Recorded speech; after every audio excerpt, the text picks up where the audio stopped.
La Iglesia de Restauración lo invita a compartir un tiempo con la Palabra de Dios, de la mano del pastor Walter Escalante.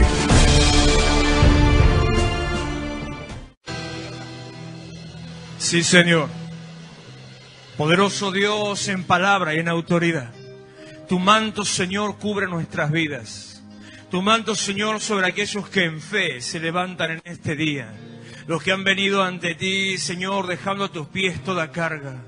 Usted no puede comprender tal vez, o no llega a ver o a entender el efecto de lo que hace su adoración. Tal vez usted no se da cuenta cómo penetra en los cielos, cómo atraviesa toda dificultad. No hay muralla, no hay muro, no hay puerta, no hay oposición que se detenga ante una iglesia que se levante y le dice santo. La bendición, la clave tal vez de muchas respuestas en su vida surgen solamente de un momento de adoración, un momento de intimidad, un tiempo de búsqueda, un momento donde se olvida de todo lo que le pasa, de los problemas, las situaciones que están golpeando su mente, su corazón, se olvida de todo eso y se enfoca solamente en Dios. Y como dice su palabra, puesto los ojos en Jesús, que es autor y consumador de la fe, y al poner nuestros ojos en Él y adorar su nombre, rendirnos solamente a Él, Dios abre los cielos. Él nos ha traído libertad, nos ha dado libertad, una libertad permanente, una libertad eterna, una libertad verdadera. ¡Oh, sí, Señor!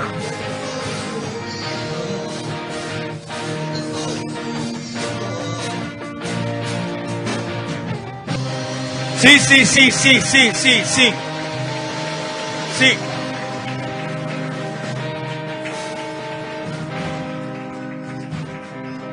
Sí. Tome asiento, por favor. Dios le bendiga. Sí.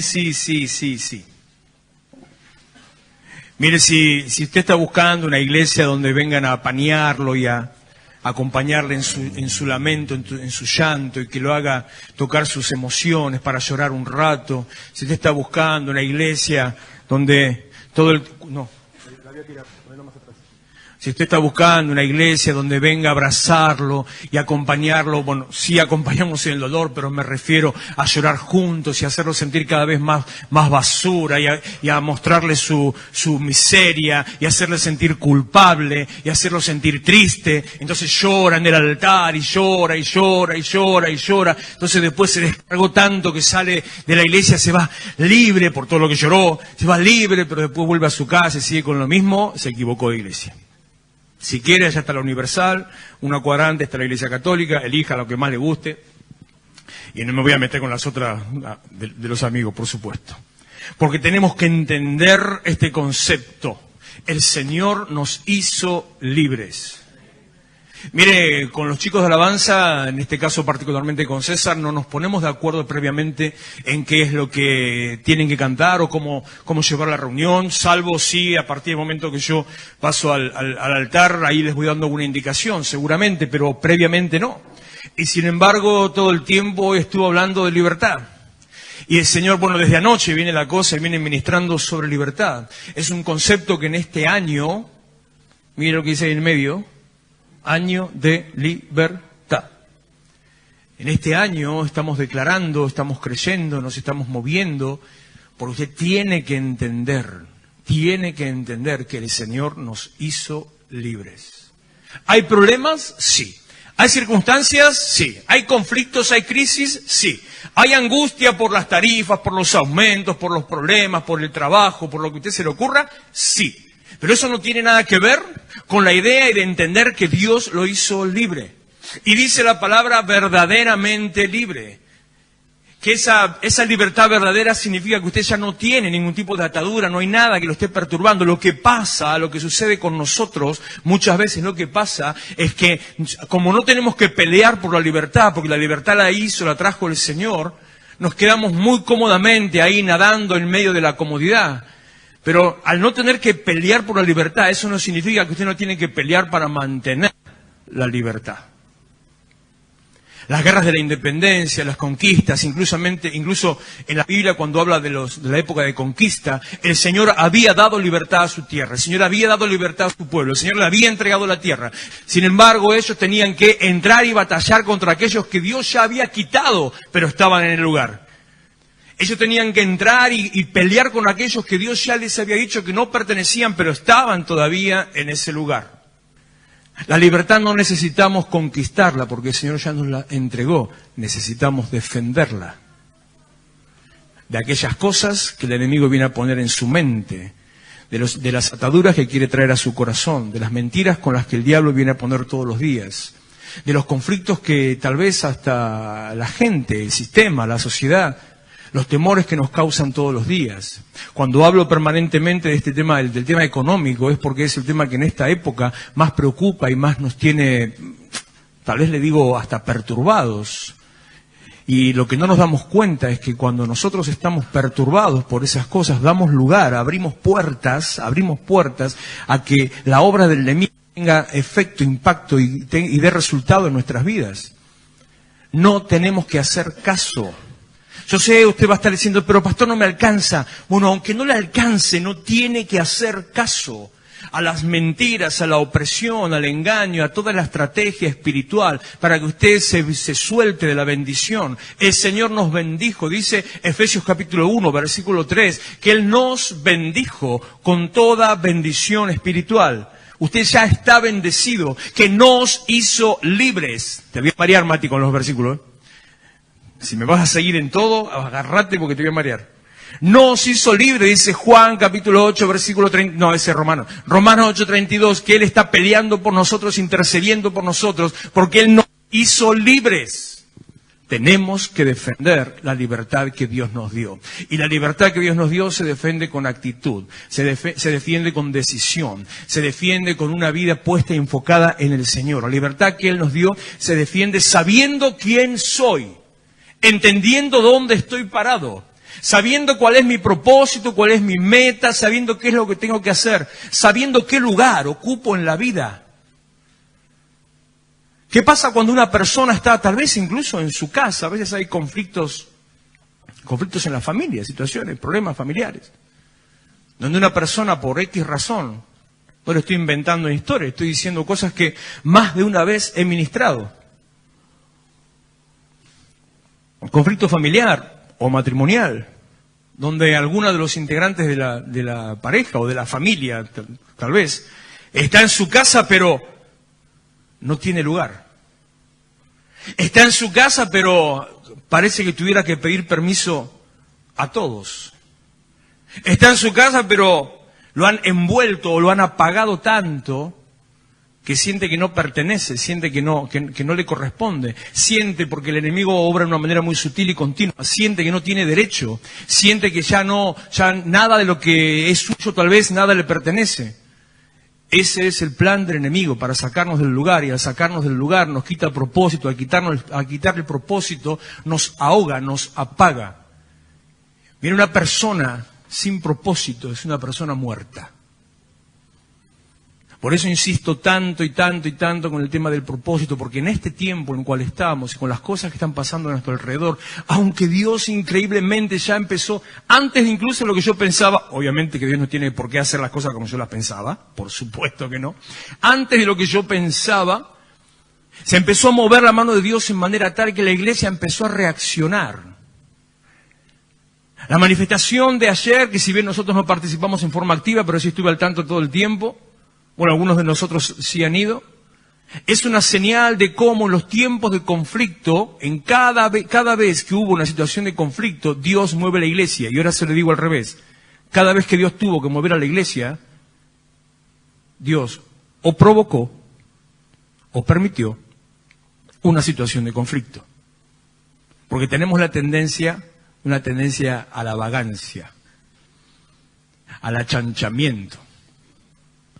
Tenemos la tendencia a quedarnos muy cómodos en el lugar que estamos, donde nos sentimos un poquito bien. Y esto viene de antaño, esto ya es en nuestra tierra, nuestro país, ya es una cuestión cultural que afecta la sociedad entera, porque nosotros, por distintos problemas que hemos vivido, hemos perdido hasta la conciencia del trabajo. No le quiero hablar de eso porque seguramente lo ve en distintos niveles. Ya la gente no piensa en trabajar, piensa cómo currar. No piensa en un trabajo responsable, piensa cómo puede hacer para trabajar menos y ganar más. Piensa qué maniobra puede hacer para tener unos manguitos extra. Porque nos han metido todo eso en la cabeza. Es muy difícil romper con eso. Se va a poder, con tiempo, se va a poder. Depende de la iglesia. No me voy a ir para ese tema porque si no me desvío. Depende de la iglesia. La iglesia también puede cambiar eso. Con tiempo la iglesia lo puede cambiar. Pero siempre, no solamente nosotros, ya la Biblia nos muestra, mire de cuándo le voy a hablar. Cuando Noé descendió del arca,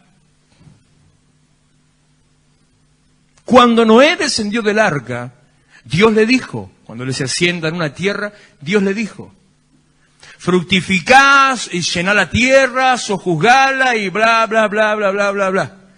Y dice la Biblia, dice el libro de Génesis, y Noé plantó una viña. Y se puso a fabricar vino.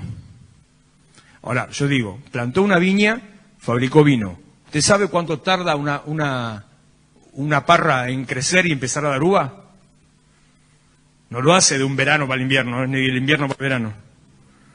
Tarda lo mínimo, no sé cómo sería en aquella época, pero lo mínimo tarda 3 años. Desde que crece hasta que empieza a dar uva. Lo mínimo. O sea que Noé no tenía mucha intención de llenar la tierra y de fructificar, tenía más ganas de quedarse ahí. Y se hizo el vinito y se mamó don Noé. Y se mamó y ahí empezó el primer conflicto sobre la tierra. Desde esa época que nosotros tenemos la tendencia a quedarnos en el lugar donde nos sentimos cómodos. Pero Dios nos manda a manifestar. Romanos 8:11 dice, creo que lo usé el domingo pasado. Romanos 8:11 dice que la creación anhela ardientemente o algo así. A ver, ponémelo a ver cómo dice.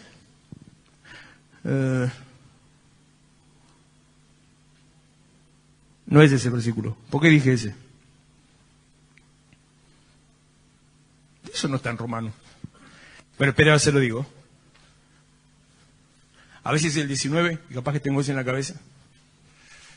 Espere, no se vaya, ¿eh? 19.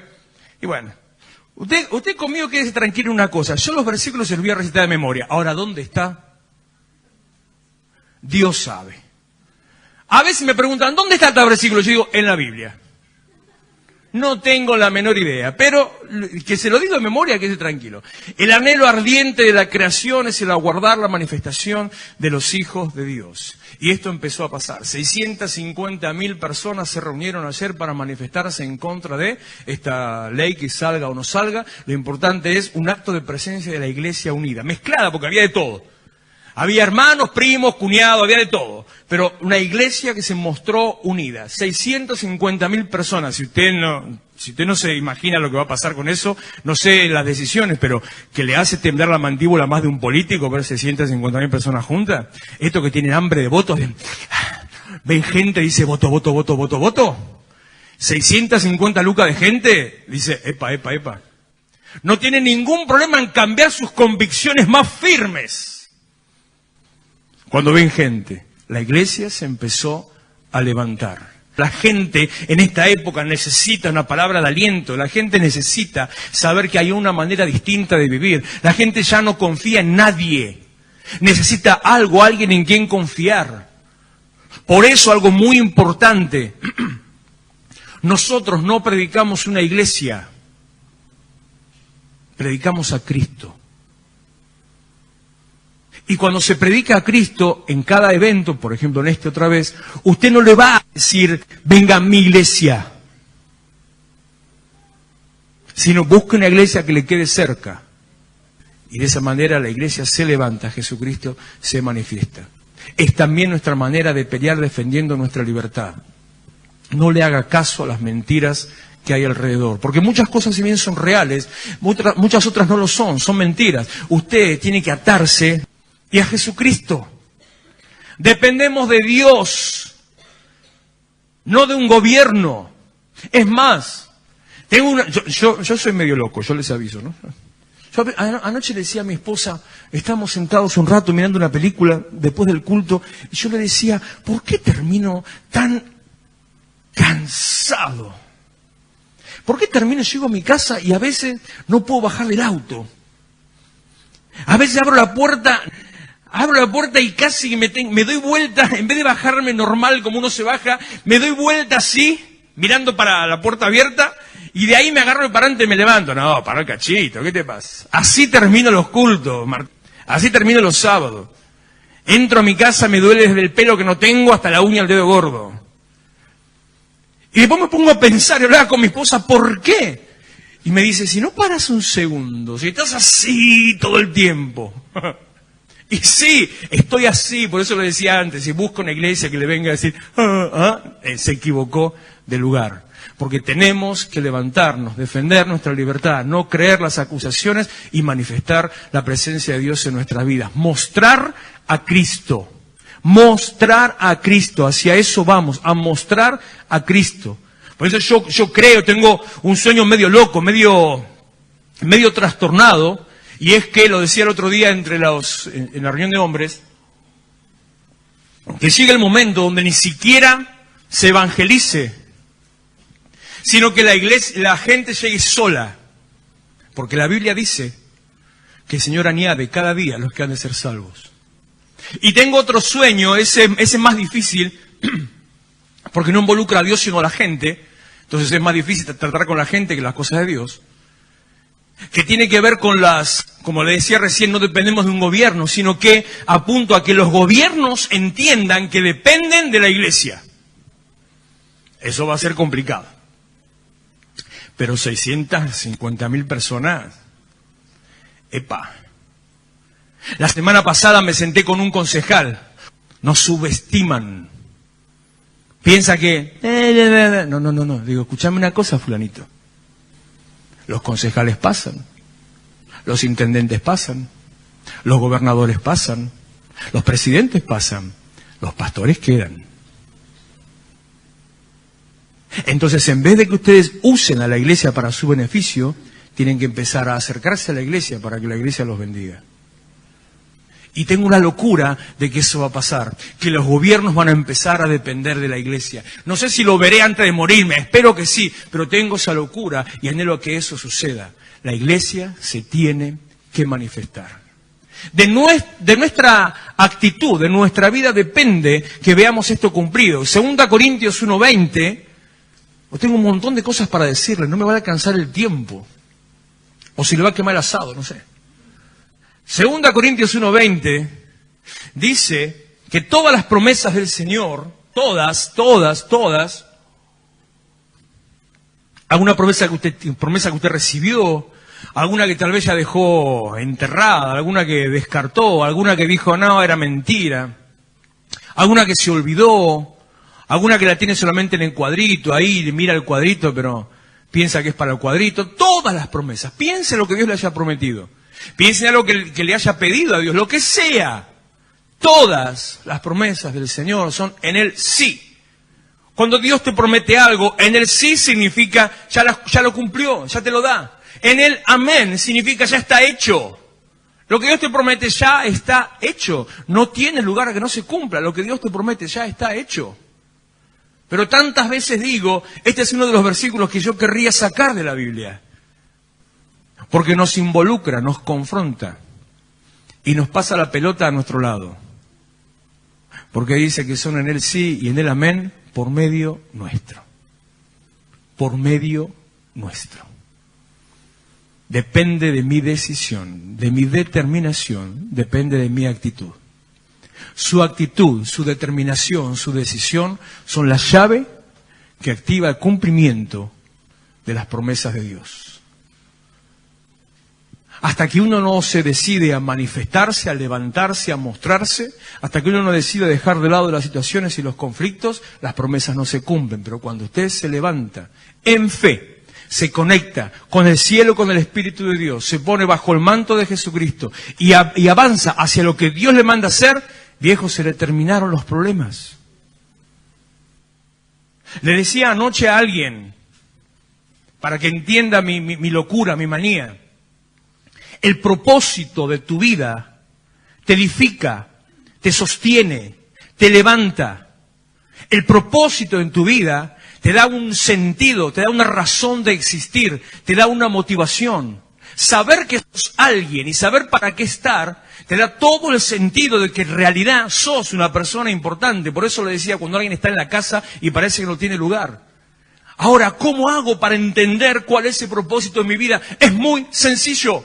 Saber quién es en Dios. Nehemías 6:11, por eso me equivoqué lo de Romano, ahora estaba pensando, porque es 6:11. Nehemías 6:11, hace casi 3 semanas que estoy leyendo este versículo para empezar, aunque ahora ya bien tarde. Nehemías, en medio de la situación de conflicto que estaba,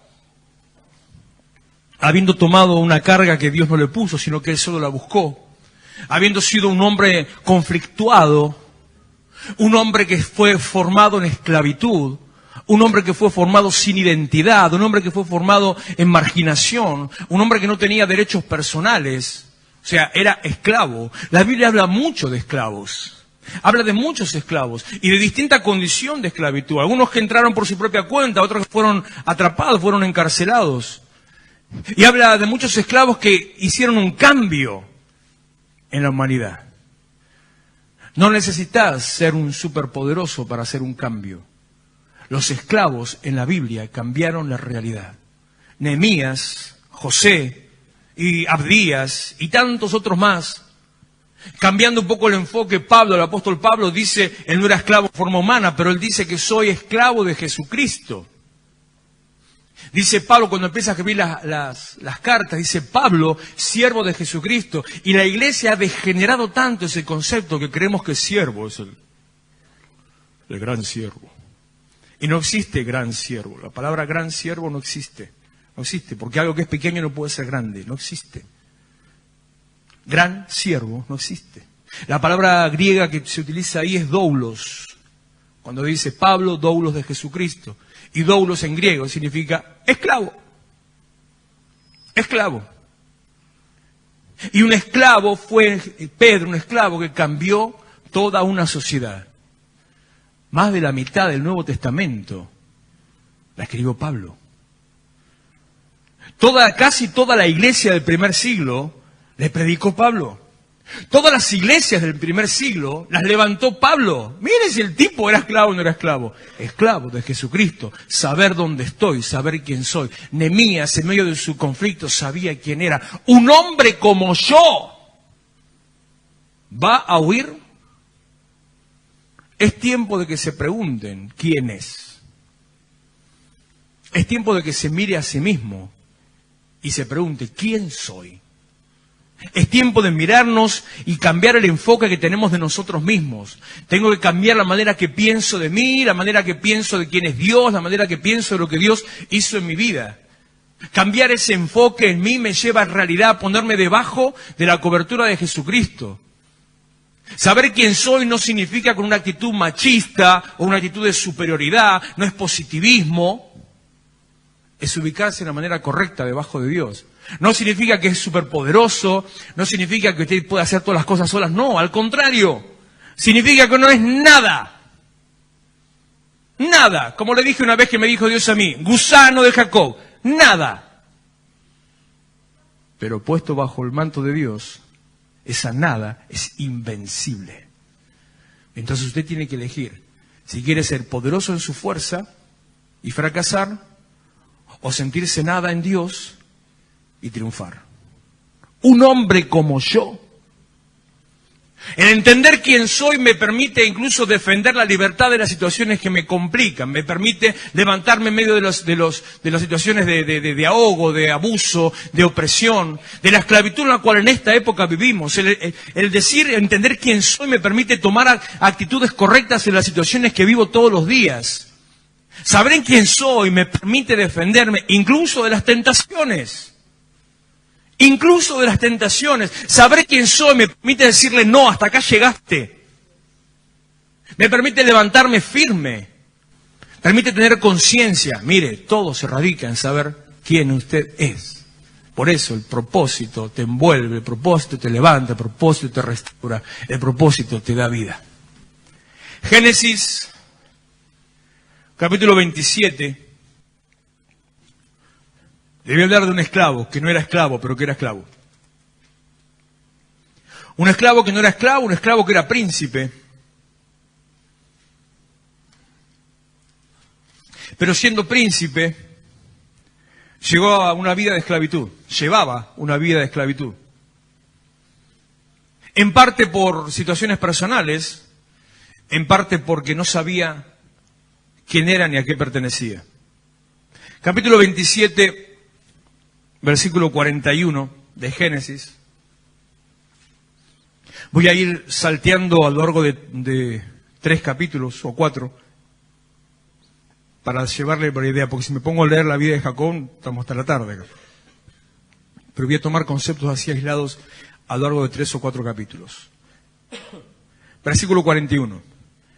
Aborreció Esaú a Jacob por la bendición con que su padre le había bendecido. Y dijo en su corazón, llegarán los días del luto de mi padre, y yo mataré a mi hermano Jacob. Si no sabe de qué se trata la historia, si nunca leyó la historia de Jacob, muy rapidito se lo explico. Jacob en un momento, instigado por su madre, porque era el favorito de ella, en un momento quiso robar una bendición espiritual que le correspondía a su hermano Esaú, el hermano, porque ser el hermano mayor. En la antigüedad, en la tradición hebrea, en la antigüedad, el primer hijo recibía el doble de la porción de la herencia del padre, el doble de la porción en forma material y en forma espiritual. Significa que si tenía 2 hermanos, cuando se repartía la herencia se repartía en 3. 2 partes eran para el mayor y una parte era para el menor. Significa que si había otras personas en medio, significa que si había distinto nivel de propiedades, por ejemplo, si había imagínese, un campo con una estancia y había un campo pelado, el campo con la estancia le correspondía al mayor, el campo pelado le correspondía al menor. Era costumbre, era así se hacía. Y también la bendición, una palabra espiritual, una profecía espiritual, una bendición especial, era el doble lo que se le daba al hijo mayor. Pero Jacob, que su nombre significa engañador, suplantador, Jacob mintió al padre, se hizo pasar por su hermano mayor para quedarse con el derecho que le correspondía al hermano mayor. Una situación muy confusa que tendría que dedicarme tiempo para explicar eso, porque también, mire esto, hago un paréntesis solamente, qué día complicado que tengo hoy. También a usted nadie le va a robar si usted no se lo permite. A usted nadie le va a sacar lo que es suyo, salvo que usted se lo deje, le permita que lo haga. Entonces, sí es cierto, Jacob engañó, Jacob se disfrazó, Jacob suplantó a su hermano, se hizo pasar por el hermano, pero el hermano estaba en cualquiera. El hermano vivía en Babilonia, no en Babilonia real, sino que estaba en cualquierísima mal. Al hermano no le importaba su lugar, no le importaba su posición, no le importaba nada. Entonces, en realidad, no es solamente culpa de él, sino que es culpa del otro. Muchas veces las cosas que usted pierde, ojito, su actitud, su decisión, su determinación es la llave que activa el cumplimiento de las promesas de Dios. Muchas veces las cosas que usted pierde o las cosas que le sacan no es porque el otro sea un malvado, sino porque usted es un quedado. Muchas veces pierde posición, pierde autoridad, pierde lugar, pierde dinero, no porque los demás sean malos, sino porque usted es un vago.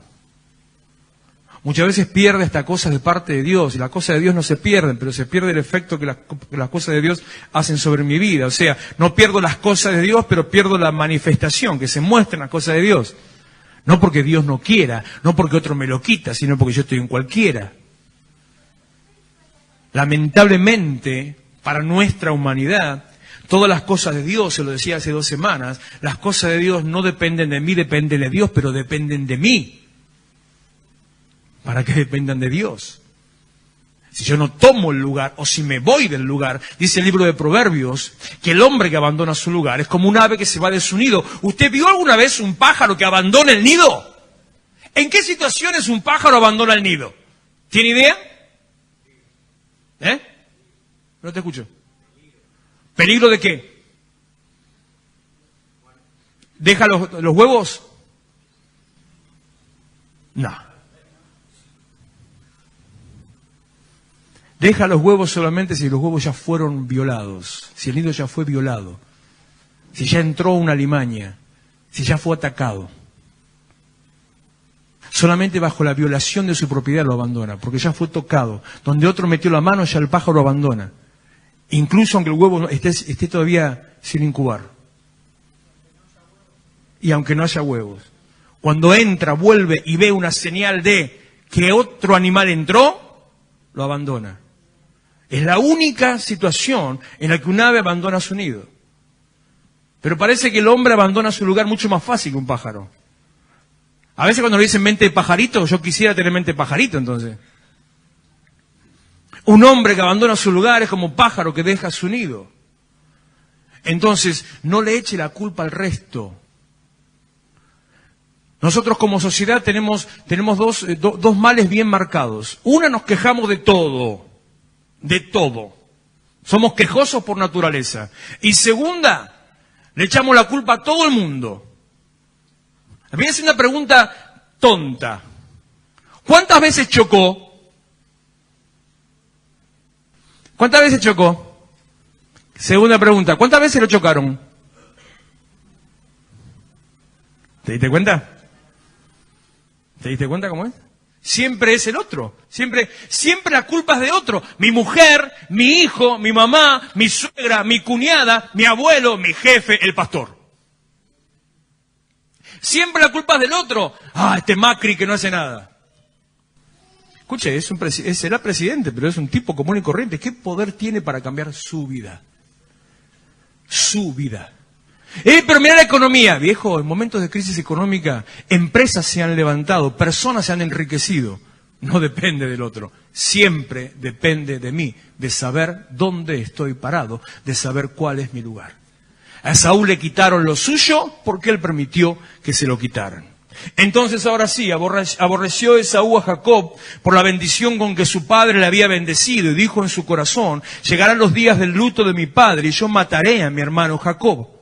Y fueron dichas a Rebeca las palabras de Rebeca era la madre de ellos, fueron dichas a Rebeca las palabras de Esaú, su hijo mayor. Y ella envió y llamó a Jacob, su hijo menor, y le dijo, he aquí Esaú tu hermano se consuela acerca de ti con la idea de matarte. Ahora pues, hijo mío, obedece a mi voz, levántate y huye a casa de mi hermano, y mora con él algunos días hasta que el enojo de tu hermano se mitigue, hasta que se aplaque la ira de tu hermano contra ti, y olvide lo que le has hecho. Yo enviaré entonces y te traeré de allá, porque ¿por qué seré privada de ustedes dos, de vosotros ambos en un día? Levantate, huid de esta tierra, anda a la casa de mi hermano, le dijo Rebeca, por unos días hasta que Esaú se calme. ¿Sabe de cuánto duraron esos días? Entre 20 y 30 años. Esos días. En unos días te llamo. Jacob huye de su casa, huye de su familia, huye de su tierra. Una situación similar a la que le pasó a Moisés. Por una razón totalmente distinta, pero fue desterrado. Salió desterrado de Egipto y empezó a vagar por el desierto. Los 40 años del medio de Moisés, 40 años vivió en Egipto, 40 años en el desierto, 40 años vivió en el desierto solo, 40 años vivió en el desierto con Israel, con el pueblo. Pero tuvo que salir, se convirtió en un errante. Jacob se convirtió en un errante, un hombre que perdió su lugar, su posición, su linaje, su identidad. Lo mismo que le pasa con Ojo. Tengo varios amigos que por distintas razones, algunos por ser misioneros, otros buscando un nivel de vida mejor. Tengo un montón de amigos que viven en el exterior. Tengo amigos en Ecuador, tengo amigos en Bolivia, tengo amigos en Colombia, tengo amigos en México, no, de México volvió, tengo amigos varios en Estados Unidos. Algunos de hace unos pocos años, algunos hace muchos años. Los de Estados Unidos, por ejemplo, algunos de ellos hace casi 30 años, 25 años, que están viviendo allá. Y han alcanzado, me voy a detener en ellos, han alcanzado un nivel de vida mucho mejor. Tenían esta acá. Por ejemplo, mis amigos de Miami tienen un auto cada uno, tienen un nivel económico muy elevado, viven en un departamento 10 puntos, 2 de sus hijos ya se han casado, eran bebés cuando se fueron de acá, tienen sus hijos, cada uno con su casa, cada uno con su vehículo. Realmente están bien. Pero cada vez que yo hablo con alguno de ellos, 25 años. Cada vez que hablo con alguno de ellos me dicen, pero este no es mi lugar. 25 años, formaron una vida, no la familia porque se fueron de acá con su familia, pero formaron una vida, sus hijos formaron familia en esa tierra, sus hijos, o sea, los nietos de estos de mis amigos, sus nietos son estadounidenses. Uno de ellos, el padre de uno de ellos viajó viudo y se casó, formó una familia nueva y dicen, pero este no es mi lugar. Mis amigos de Ecuador, una familia misionera, o sea que se fueron con una dirección, con un propósito, con una meta, tenían un propósito espiritual, fueron mandados por Dios. Dios los usó, levantó 3 iglesias, trabajó mucho, creció, fracasó, se volvió a levantar. Y yo cada vez que los veía, 3 veces fui a visitarlos, o algunas veces estando acá con ellos, usted conversa con la esposa, con la que era la pastora en aquel momento. Y aunque ya hacía 10 años que vivía en Ecuador, se resistía a perder el acento argentino. Se resistía. Y hablaba bien argentina rea. Y todo el tiempo, che estaba. Y usted estaba allá, quedaba mal, hasta sonaba mal. Y todo el mundo la reconocía como la argentina.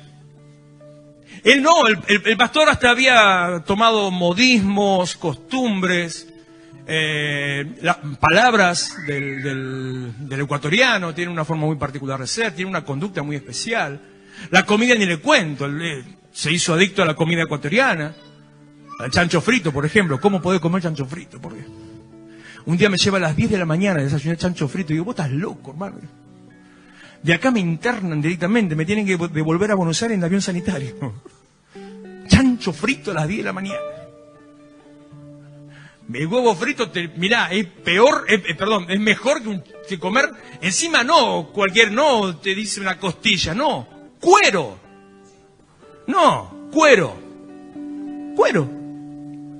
frito. ¿Estás loco? Pero su mujer nunca decidió arraigarse de ese lugar. Conclusión, tuvieron que volver, porque al final, después de casi 15 años, no permanecían en ese lugar. No se sentían cómodos. Por ella, no por él. Y tuvieron que volver. Hoy están errantes en su lugar. Eso es peor todavía. Errantes acá. Porque si bien no estaban en su lugar, estaban en otro lugar con propósito. Ahora están en su lugar sin propósito. Errantes, dando vuelta. Sin saber qué hacer, sin saber cómo trabajar, pero eso es para otro tema. Jacob se convirtió en un errante. Perdió su propósito, perdió su destino, perdió su identidad, perdió su linaje. Capítulo 29, versículo 16.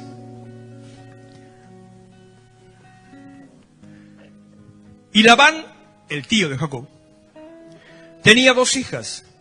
El nombre de la mayor era Lea, el nombre de la menor Raquel. Y los hijos de Lea eran delicados, pero Raquel era de lindo semblante y de hermoso parecer. Y Jacob amó a Raquel y dijo, yo te serviré 7 años por Raquel, tu hija menor. Y Labán respondió, mejor es que te la dé a ti y no que la dé a otro hombre, quédate conmigo. Así sirvió Jacob por Raquel, 7 años, y le parecieron como pocos días porque la amaba. Se fue de su tierra, llega a la tierra de su hermano, a la casa de su hermano, a la familia de su hermano, se enamora de la que era en definitiva su prima, y se arraiga, como le cuento de esto, se arraigaron y formaron familia, y empezó no solamente con visión de formar familia, sino que le llega a decir a su suegro, voy a trabajar para vos, porque a veces uno no entiende, yo te serviré 7 años por Raquel, tu hija menor.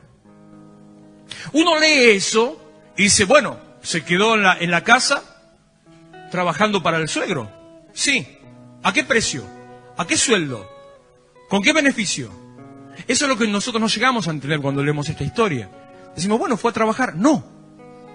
Yo te serviré por tu hija significa, le laburó gratis. 7 años. Le laburó gratis, claro, tenía casa y tenía comida.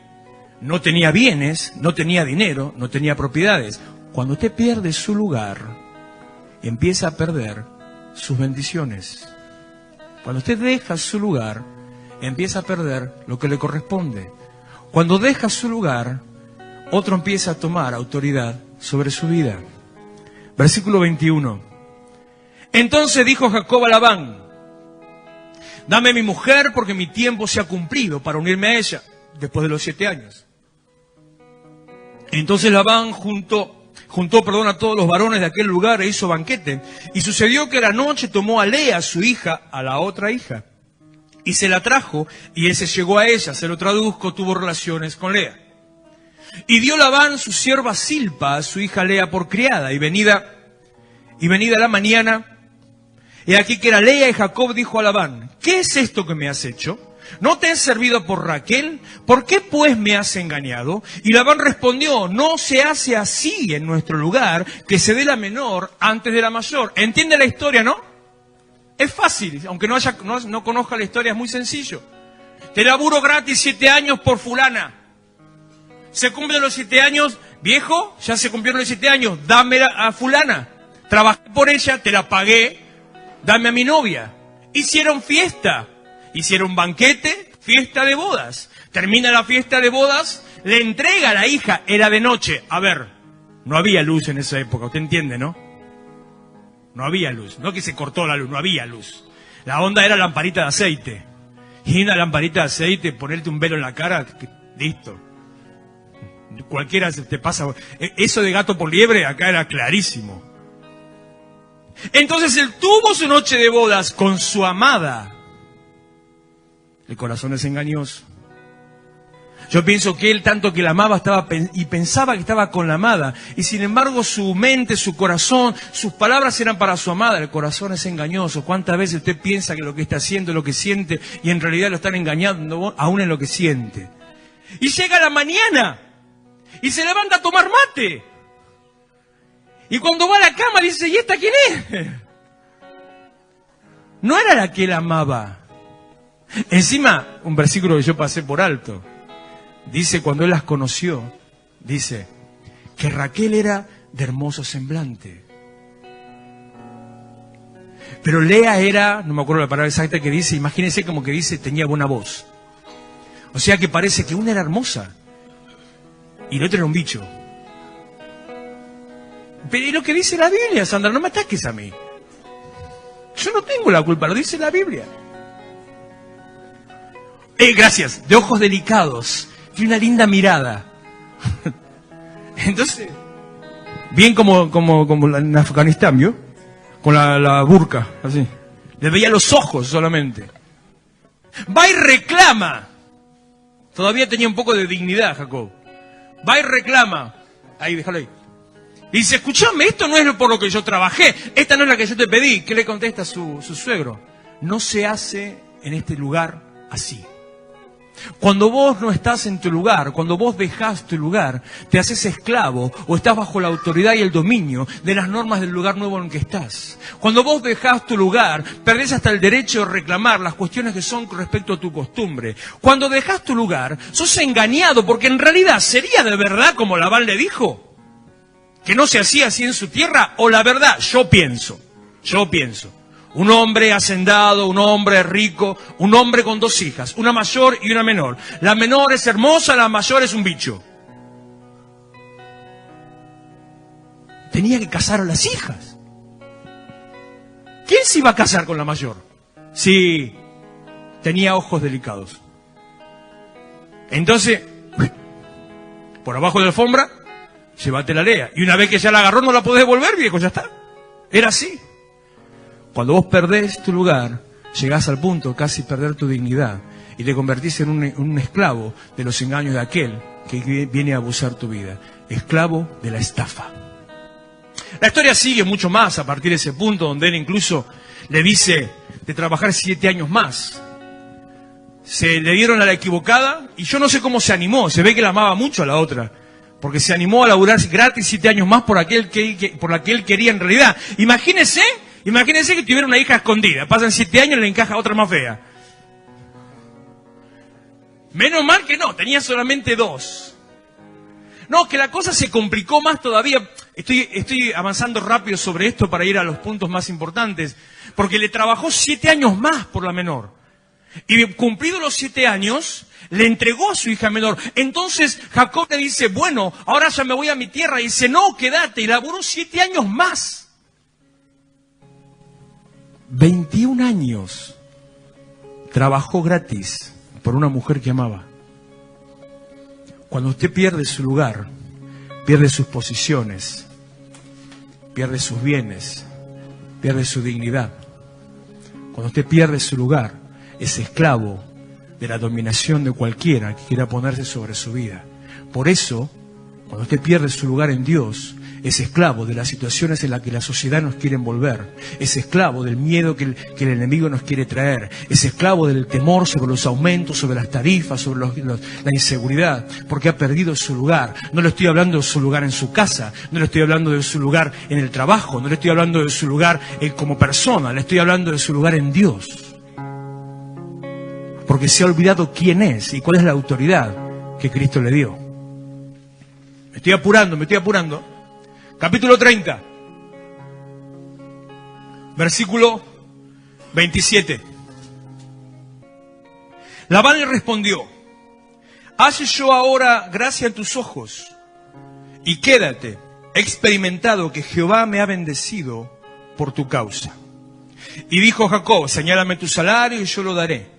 Y él respondió, tú sabes cómo te he servido, cómo ha estado tu ganado conmigo, porque poco tenías antes de mi venida, y ha crecido en gran número, y Jehová te ha bendecido con mi llegada. Y ahora, ¿cuándo trabajaré también por mi propia casa? Cuando usted pierde su lugar, aparte de todo lo que perdió, los demás se benefician a costa suya. Y esto es bien complicado, porque si empiezo a hilar fino en este tema, le podría decir, por ejemplo, cuánta gente hay que labura 10 horas, 12 horas por día, por 2 mangos, para que se enriquezca otro. ¿Cuánta gente hay? A veces decimos, tenés que prepararte, tenés que levantarte, tenés que estudiar una profesión, tenés que ser algo importante, no solamente tenés que disfrutar la vida, tenés que preparar tu vida, tenés que preparar tener metas, tener una dirección para alcanzar, porque aquel que no tiene metas, esto es muy fuerte lo que le voy a decir, escúchenme los jóvenes sobre esto. Cuando usted no tiene metas, pasa el resto de su vida trabajando para otro que sí tiene metas. Cuando usted no tiene metas, o sea que solamente vive para el día, y no le estoy diciendo para changuear, pero también, que se conforma con, tener un plato de comida en el día, poder llegar tal vez a fin de mes, poder capaz pagar la cuota de la escuela, poder capaz que algo, un poquito más. Y se conforma con eso. Cuando usted no tiene metas, termina trabajando el resto de su vida para alguien que sí tiene metas. Es importante no perder el lugar. Cuando usted pierde su lugar, otro se beneficia de lo que Dios le dio a usted. Y acá tendría que ser, esto ha sido incluso en mi vida, yo he sido víctima de estas cosas.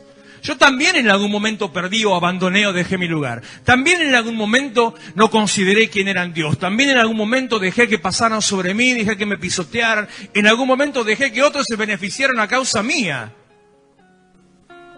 Entonces no le estoy hablando de manual, no le estoy hablando de libro, le estoy hablando de vida. Le estoy hablando de entender cuáles son los conceptos que Dios quiere que entendamos. Le estoy hablando de levantarnos en medio de la situación que sea, de tomar una decisión que cambie su vida. Ya estoy terminando porque ya se nos está haciendo un poco tarde. Capítulo 31, versículo 43. 31, ¿dónde estás? No, perdón, me equivoqué. Salga de ahí. Capítulo 30, versículo 41. En ese tiempo le voy a resumir hasta llegar a ese versículo. Le hace una pregunta, hace un pacto con su suegro. Y le dice, espera, así me adelanto un cachito. Versículo 31. ¿Qué te daré Respondió Jacob, no me des nada. Si hicieres por mí esto, volveré a apacentar tus ovejas. Y hacen un plan medio raro. Entonces le dice, a partir de ahora, todas las ovejas y las cabras que nazcan, que sean de tal manera, que tengan estas características, estas van a ser las mías, el resto van a ser tuyas. Entonces lo que hace en medio de toda esa situación, empiezan a crecer, el ganado empieza a crecer, y el suegro separa a aquellos, a los machos y a las hembras, que tenían las características que Jacob dijo que iban a ser para él. Se lo explico para no leer todo el texto. Imagínense que Jacob le dice, a partir de ahora, las ovejas marrones y las cabras negras van a ser para mí, el resto van a ser para vos. Labán le dice, ok, ¿y qué hace Labán? Saca los machos negros y las hembras negras, los machos marrones y las hembras marrones, y las manda, dice a sus hijos, 3 días de camino. ¿Hay manera que de 2 ovejas blancas nazca una negra? ¿Hay manera que de 2 cabras blancas nazca una marrón? Es imposible. Otra vez lo volvió a engañar. Otra vez lo volvió a estafar. Otra vez hizo lo mismo sobre su vida. Cuando usted pierde su lugar, es víctima de la estafa. Pero algo pasó distinto. Ahí sí vamos al final de este capítulo.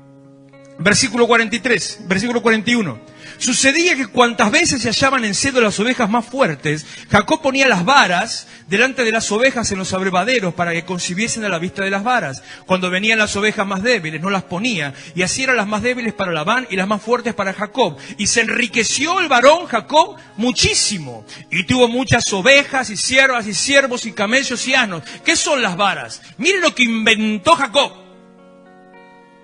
Como ya no había macho ni hembra del color que él necesitaba, puso, yo no sé si se lo dijo a alguna bruja, yo no sé qué le pasó a este hombre, no sé de dónde se sacó esta idea. Habrán encontrado un tutorial en YouTube.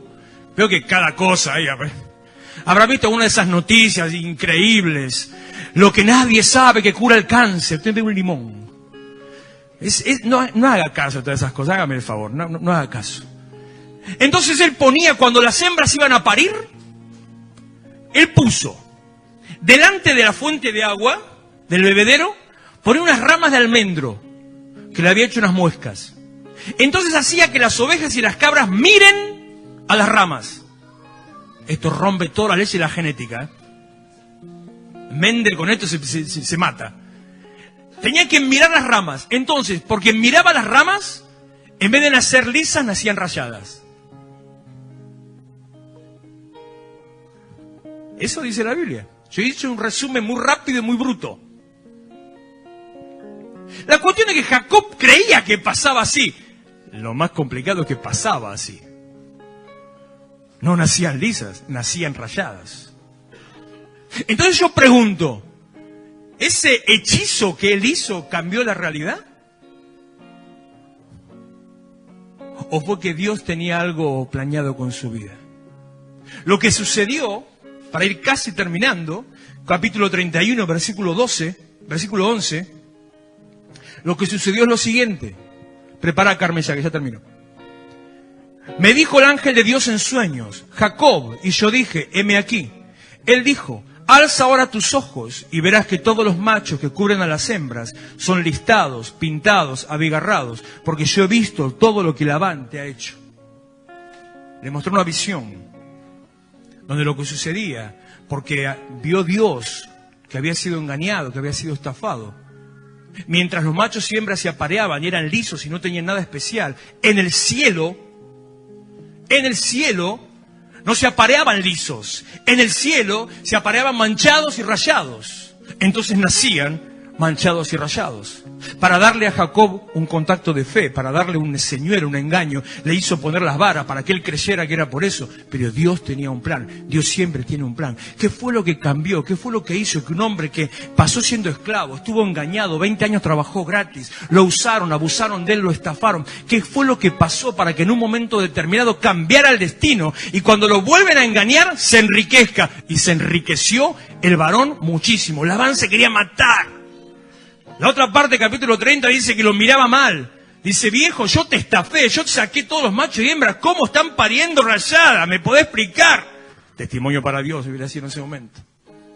¿Qué fue lo que pasó que cambió esa realidad? Capítulo 29 o 30, no sé cuál es. capítulo 30, versículo 25.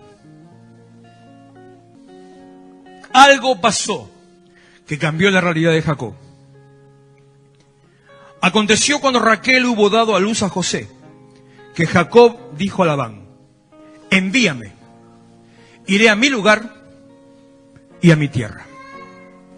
Una decisión en tu vida, una determinación en tu vida, puede cambiar los destinos a los cuales estás atado. Una decisión en tu vida puede cambiar tu destino, incluso profético. Una decisión en tu vida altera el rumbo de lo que venía pasando. Él todavía estaba fuera de su tierra, todavía estaba fuera de su lugar, pero decidió volver a su lugar. Decidió levantarse. Y dice capítulo 31, 32, tiene tanto capítulo esta historia que me mareo. Capítulo 31, versículo 17, con esto termino. Entonces se levantó Jacob y subió a sus hijos, sus mujeres, sobre los camellos, y puso en camino todo su ganado y todo cuanto había adquirido, el ganado de su ganancia que había obtenido, para volverse a Isaac, su padre, en la tierra de Canaán. No solamente que decidió, sino que se determinó. No solamente que se determinó, sino que actuó. No alcanza con una decisión, no alcanza con una determinación. Es fundamental a las dos cosas ponerles acción. Usted tiene que decidirse, usted tiene que levantarse, tiene que proponerse y tiene que avanzar. Vuelva a su lugar. Sepa quién es. Recupere lo que Dios le dio.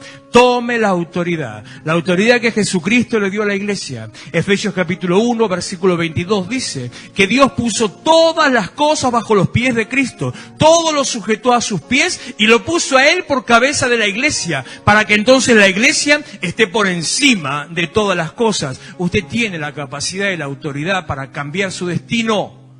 Al que lo está oprimiendo, al que le está estafando, al que le está robando, al que le está preocupando, usted tiene la autoridad para cambiar su destino con una decisión y una determinación.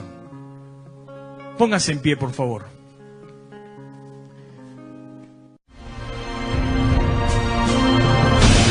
Iglesia de Restauración, Avenida San Martín 2324, Florencio Varela. Los esperamos los miércoles a las 20 horas, sábados 19:30 y los domingos, reunión de jóvenes a las 18 horas. Vení a encontrarte con tus sueños.